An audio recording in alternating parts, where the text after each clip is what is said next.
పొదుపు పెట్టుబడులపై అవగాహన కోసం రేవంత్ మరియు గిరిబాబు గారు కండక్ట్ చేసే వెబినార్ కోసం ఈ క్రింది నెంబర్కు సంప్రదించగలరు. నమస్తే, వెల్కమ్ టు సుమన్ టీవీ. నేను విష్ణు. ప్రస్తుతంతో పాటు ప్రముఖ stock market analyst Eedara Ramakrishna గారు ఉన్నారు. వారితో మాట్లాడదాం.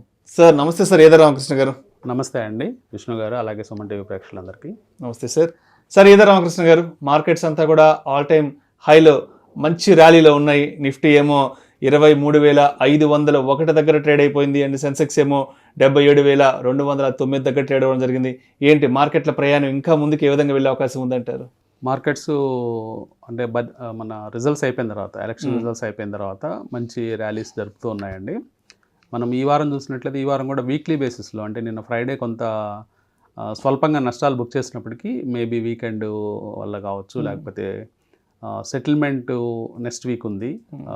నిఫ్టీ అలాగే స్టాక్ ఆప్షన్స్, స్టాక్ ఫ్యూచర్స్ సంబంధించిన settlement, monthly settlement next week ఉండటంతో మార్జిన్ రూల్స్ వల్ల జనరల్గా ఫ్రైడే కొంత నర్వస్నెస్ కనిపిస్తూ ఉంటుంది బిఫోర్ ఫ్రైడే. సో ఆ నర్వస్నెస్ నేను కనిపించింది. అది మినహాయిస్తే ఓవరాల్గా మార్కెట్స్ ఈ వారంలో బాగా వృద్ధిలోకి వచ్చాయండి. ముఖ్యంగా బ్యాంక్ నిఫ్టీ అయితే 3.2% పెరిగింది. ఆల్మోస్ట్ 1690 పాయింట్లు పెరిగిపోయింది.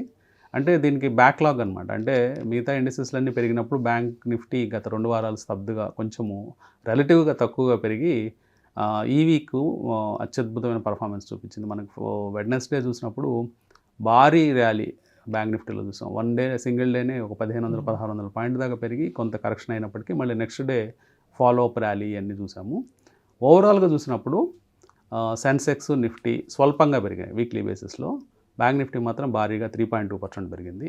సో ఓవరాల్గా మంచి సంకేతం కనిపిస్తుందండి. అంటే దీనికి మెయిన్గా ఈ వారం వచ్చిన న్యూస్ ఫ్లో కావచ్చు. మెయిన్గా జీడిపి నెంబర్స్ మీద అంచనాలు 7.3 పెంచడం ఆర్బీఐ గవర్నర్ శక్తికాంత్ దాస్, అట్లాగే 7.2%కి ఫిచ్ చెప్పడం, అలాగే ఏషియన్ డెవలప్మెంట్ బ్యాంకు అట్లీస్ట్ 7, అంటే జనరల్గా ఏషియన్ డెవలప్మెంట్ బ్యాంక్స్ వాళ్ళ వరల్డ్ బ్యాంక్ వీళ్ళు కొంచెం కన్సర్వేటివ్గా ఇస్తుంటారు.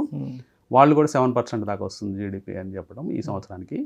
ఇవన్నీ కూడా మార్కెట్స్ని భారీగా ముందుకు తీసుకెళ్ళాయని అనుకోవచ్చు. అట్లాగే మోడీ 3.0 ఆల్రెడీ ఇనిషియేటివ్స్ కొన్ని తీసుకుని మనం డిస్కస్ చేద్దాం. అండ్ రూపీ విషయానికి వస్తే కూడా రూపీ కూడా కాస్త స్వల్పంగా డౌన్ అయిందేమో అనిపిస్తుంది. 83.66 నుంచి 83.56 కూడా కొంత డౌన్ ట్రెండ్కి రావడం జరిగింది. సో ఏంటి ఇక్కడ ఎలా చూడొచ్చు అంటారు రూపీ వాల్యూని? రూపీ వాల్యూ అంటే మనము చూస్తున్నామండి. అంటే లాస్ట్ వీక్ మనం డిస్కస్ చేసినట్టు ఇంపోర్ట్స్ అనేవి భారీగా పెరుగుతున్నాయండి. ఇంపోర్ట్స్ గ్రోత్ ఎక్కువ అవుతూ ఉంది. ఎక్స్పోర్ట్స్ పెరిగినప్పటికీ, ఎక్స్పోర్ట్స్ 9% పెరుగుతున్నప్పుడు కూడా ఇంపోర్ట్స్ కూడా సైమల్టేనియస్గా 7% పెరగడం.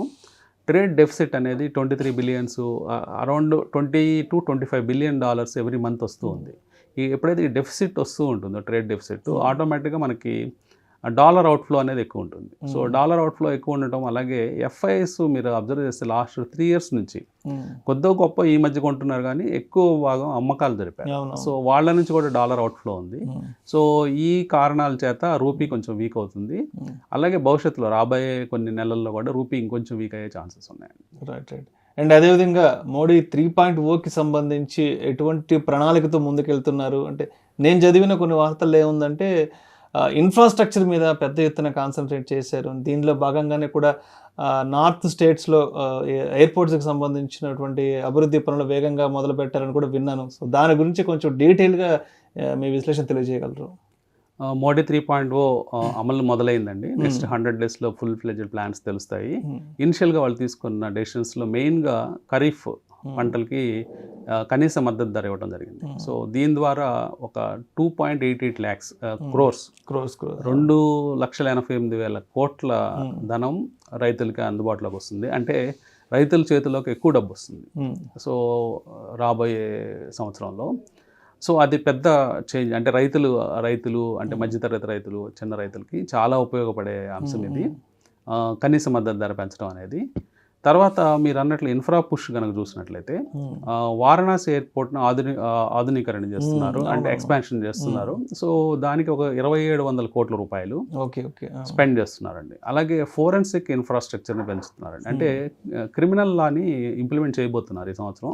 క్రిమినల్ లాలో కొత్తగా 3 లాస్ని తీసుకురాబోతున్నారు. సో దానికోసం 2,300 కోట్ల రూపాయలు స్పెండ్ చేద్దామని గవర్నమెంట్ అనుకుంటుంది. వీటన్నిటికంటే పెద్ద ఒక పని ఏంటంటే వాధ్వాన్ అంటే మహారాష్ట్రలో ఉన్న పోర్టుని డెవలప్ చేయాలని, అంటే ఒక 76,000 crores భారీ ప్రణాళికలతో ఆ పోర్టుని డెవలప్ చేద్దామని అనుకుంటున్నారు. ఇది కనుక కంప్లీట్ గ్రీన్ ఫీల్డ్ పోర్ట్ అండి. అంటే గ్రీన్ ఫీల్డ్ అంటే స్టార్టింగ్ నుంచి ఫ్రమ్ స్క్రాచ్ నుంచి మొదలు పెడతారు. దాదాపుగా 76,000 crores దీని కాస్ట్ అని ఎస్టిమేషన్స్ ఉన్నాయి. సో వన్స్ ఈ పోర్ట్ కనుక కంప్లీట్ అయితే రాబోయే సంవత్సరాల్లో వరల్డ్లో టాప్ 10 పోర్ట్స్లో ఒకటి అవుతుంది. సో ఇంత పెద్ద పోర్టు, ఇంత పెద్ద ఇన్ఫ్రాస్ట్రక్చర్ ప్రాజెక్ట్ మొదలు పెట్టడం, సో ఇవన్నీ కూడా మీకు తెలియకుండానే సిమెంటు, స్టీలు ఈ రంగాల్లో భారీ ఊతాన్ని ఇచ్చినట్టు అవుతుంది. సో ఇన్వెస్టర్స్ అంటే ఇట్లాంటి అంశాలు మనం విన్నప్పుడు చూసినప్పుడు ఏ స్టాక్స్లో మనకి బెనిఫిట్ అవుతుంది స్టాక్ మార్కెట్ పాయింట్ ఆఫ్ వ్యూలో, ఇప్పుడు రైతుల దగ్గరికి ఎక్కువ మనీ వస్తుందంటే లైక్ ఎఫ్ఎంసీజీ స్టాక్స్, కన్సంప్షన్ అట్లాంటివి మనం చూసుకోవచ్చు. అలాగే కన్స్యూమర్ డ్యూరబుల్స్ తక్కువ స్థాయిలో, అంటే ప్రతి ఒక్కళ్ళు వీళ్ళు కనీసం ఎయిర్ కూలర్ కొనుక్కోవడం, ఫ్యాన్ కొనుక్కోవడము, లేకపోతే ఇంటిని కొంచెం బెటర్మెంట్ చేసుకోవడం, ఏదో ఒకటి చేసుకుంటారు మధ్యతరగతి ప్రజలు, సాధారణ ప్రజలు. అలాగే ఇన్ఫ్రా పుష్ వచ్చినప్పుడు ఇన్ఫ్రా స్టాక్స్, ఇన్ఫ్రాకి సంబంధించిన స్టాక్స్, మెయిన్గా రా మెటీరియల్స్ కావాల్సిన సిమెంట్, స్టీల్ ఇట్లాంటి వాటి మీద ఫోకస్ చేసుకోవడం బెటర్.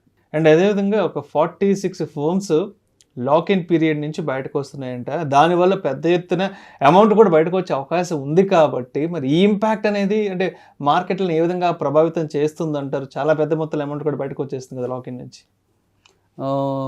మీరు అన్నట్లు అంటే దాదాపుగా ఒక $12 billion అండి. $12 billion అంటే 1,00,000 కోట్ల రూపాయల వర్త్ ఆఫ్ షేర్స్ రాబోయే 6 నెలల్లో ఒక 46 కంపెనీస్ నుంచి, అంటే రీసెంట్గా ఐపీఓస్ కానీ ఎఫ్పిఓస్ ఇచ్చిన కంపెనీస్ అన్నీ కూడా, అంటే వాళ్ళ ఎంప్లాయీస్కి ఇచ్చిన స్టాక్ కావచ్చు, క్వాలిఫైడ్ ఇన్వెస్టర్స్కి ఇచ్చిన స్టాక్స్ కావచ్చు, యాంకర్ ఇన్వెస్టర్స్కి ఇచ్చిన స్టాక్స్, ఇవన్నీ కూడా లాక్ ఇన్లోంచి బయటకు వస్తాయి. బయటకు వచ్చినప్పుడు వాళ్ళు ఎలాంటి డెసిషన్ తీసుకుంటారు, అమ్ముకుంటారా లేకపోతే హోల్డ్ చేస్తారా అనేది ఇంకా తెలియదు. సో ఈవెన్ మనం 50% కన్జర్వేటివ్గా 50% అమ్ముకున్నారని అనుకున్నా కానీ, ఎందుకంటే జనరల్గా ఎంప్లాయీస్ వాళ్ళ జనరల్ మైండ్ సెట్ ఎలా ఉంటుందంటే ఈ షాప్స్లో వచ్చిన స్టాక్స్ని వాళ్ళు లిస్టింగ్ అప్పుడు అమ్ముకోవడానికి ఇష్టపడతారు. ఎందుకంటే కొన్నిసార్లు వాళ్ళు 3 సంవత్సరాల క్రితము ఇన్వెస్ట్ చేయడం ఇవన్నీ జరిగి ఉంటాయి. సో వాళ్ళ ఆర్థిక అవసరాల కోసం అమ్ముకునే అవకాశం ఉంది. కాబట్టి ఒక 50,000 కోట్లు మాత్రం సెల్లింగ్ వచ్చే అవకాశం ఉందండి. కానీ 50,000 కోట్లని మన మార్కెట్స్ ఈజీగా అబ్జర్వ్ చేసుకుంటాయని అనుకుంటున్నాను. అంటే ఎవ్రీడే మనము చూస్తున్నాము ఈ మార్కెట్స్ పెరగటము, అట్లాగే ఎస్ఐపిల ద్వారా కానీ మ్యూచువల్ ఫండ్స్ ద్వారా కానీ భారీ ఎత్తున ఫండ్స్ రావడం, సో పెద్ద ప్రాబ్లం కాదని మనం అనుకోవచ్చు. రైట్. అండ్ అదేవిధంగా ఎన్ఎస్సి నుంచి 2 కొత్త ఇండిసెస్ థీమ్స్ కూడా రాబోతున్నాయని కూడా విన్నాం కదా. సో దాని గురించి ఏం చెప్తారు? కొత్తగా ఒకటి రిలీజ్ చేయబోతున్నాండి. అంటే ఈ మంత్ మనకు ఆల్రెడీ రిలీజ్ అయిన చూస్తే NSC Nifty, NSC automotive and new age electric vehicles, NSC electrical vehicles, new age automotive అని ఒక ఇండెక్స్ రిలీజ్ చేశారు. దాని మెయిన్ థీమ్ ఏంటంటే ఎలక్ట్రికల్ వెహికల్స్, అట్లాగే ఎలక్ట్రికల్ వెహికల్స్ సంబంధించిన కాంపోనెంట్స్ చేసే కంపెనీస్, అంటే బ్యాటరీస్ కావచ్చు, లేకపోతే సాఫ్ట్వేర్స్ కావచ్చు, దానికి సంబంధించిన వైరింగ్స్, అట్లాంటి అన్నీ ఆ గ్రూప్లోకి వస్తాయి. అదొక థీమ్గా తయారు చేశారు. ఆ ఇండెక్స్ ఒకటి తయారు చేయడం జరిగింది. అట్లాగే లేటెస్ట్గా ఎన్ఎస్సిలో ఇంకొక ఇండెక్స్ మొదలు పెడుతున్నారండి. ఎన్ఎస్సి నిఫ్టీ టూరిజం మీద కంప్లీట్గా ఒక ఇండెక్స్ తయారు చేస్తున్నారు. అది రిలీజ్ అవుతుంది. సో ఆ ఇండెక్స్లో ఏముంటాయంటే టూరిజం సంబంధించిన హోటల్స్, రిసార్ట్స్, అట్లాగే ఇప్పుడు కమర్షియల్ సైట్స్ ఉంటాయండి. అంటే ఈ మధ్య రీసెంట్గా మనకు ఐపీఓలో కూడా వచ్చింది ఇక్సిగో అని. ఇట్లా కొన్ని సాఫ్ట్వేర్ కంపెనీస్, అంటే టూరిజానికి సంబంధించిన అన్ని అలైడ్, అంటే దాని గ్రూప్కి సంబంధించిన కంపెనీస్ అన్నీ కూడా ఆ టూరిజంలోకి వస్తాయి. అంటే టూరిజం ఫైనాన్స్ కావచ్చు, ఇట్లాంటి కంపెనీస్ అన్నీ కూడా ఆ టూరిజం గ్రూప్లోకి వస్తాయి. సో ఈ న్యూ థీమ్స్ రిలీజ్ చేయడం వల్ల ఏంటంటే ఇన్వెస్టర్స్కి ఒక సౌలభ్యం ఉంటుందండి. అంటే కొన్ని సందర్భాల్లో మనకి జరిగే నష్టం ఏంటంటే మనం ఒక థీము రైట్గానే ఆలోచిస్తాం. ఫర్ ఎగ్జాంపుల్ మనం మాట్లాడుతూ ఉంటాం బ్రాడ్గా, ఇన్ఫ్రా బాగుంటుంది, ఇట్లా ఎఫ్ఎంసీజీ బాగుంటుందని. కానీ రైట్ స్టాక్ పిక్ చేసుకోవడంలో ఇబ్బంది వస్తుందండి ఎవరికైనా కానీ, ఎంత పెద్ద ఎక్స్పర్ట్లకైనా కానీ ఇబ్బంది ఉంటుంది. ఎందుకంటే మనం ఊహించిన స్టాకు పెరగకపోవచ్చు, మిగతా థీమ్ అంతా పెరుగుతూ ఉంటుంది. సో అట్లాంటప్పుడు ఈ థీమ్స్ కనుక ఉన్నట్లయితే, థీమ్ ఇండెక్స్లు ఉన్నట్లయితే, ఆ ఇండెక్స్కి సంబంధించిన జనరల్గా ఒకసారి ఒక థీమ్లో రిలీజ్ చేసినప్పుడు ఇండెక్స్ ఆ థీమ్కి సంబంధించిన ఇండెక్స్కి సంబంధించిన ETF అనేది ఒకటి క్రియేట్ చేస్తారు మ్యూచువల్ ఫండ్స్ వాళ్ళు. తర్వాత ఒక ఇండెక్స్, అదే ఇండెక్స్కి సంబంధించిన ప్యారలల్గా మ్యూచువల్ ఫండ్ రన్ చేస్తారు. సో దాని ద్వారా ఏమవుతుందంటే మనం డైరెక్ట్గా ఆ మ్యూచువల్ ఫండ్లోకి ఇన్వెస్ట్ చేసుకోవడానికి ఒక అవకాశం కలుగుతుంది. సో ఒక బెంచ్ మార్క్ తయారవుతుంది. ఆ బెంచ్ మార్క్ని కంపేర్ చేసుకుంటూ మన ఇన్వెస్ట్మెంట్స్ ఉంటాయి. సో మనం పొరపాటున రాంగ్ స్టాక్ పిక్ చేసుకునేది తగ్గిపోతుందండి, ఛాన్సెస్ తగ్గుతాయి. సో దాని ద్వారా మన పోర్ట్ఫోలియోస్ ఇంకా తొందరగా గ్రో అయ్యే ఛాన్స్ ఉంటుంది. అందువల్ల ఈ న్యూ థీమ్స్ అనేవి పనికొస్తాయి. Right, thank you so much either Ramakrishna గారు. మన ఎకానమీకి సంబంధించి, మార్కెట్లకి సంబంధించి ఇప్పటి వరకు ఉన్న అప్డేట్స్ని కంప్లీట్ ఒక వీక్లీ రౌండప్ ద్వారా మీ విశ్లేషణ మన ప్రేక్షకులకు తెలియజేశారు. Thank you so much either Ramakrishna గారు. థ్యాంక్ యూ అండి. సుమన్ టీవీలో మీ పర్సనల్ అండ్ బిజినెస్ ప్రమోషన్స్ కోసం కింది నెంబర్కి కాంటాక్ట్ చేయండి.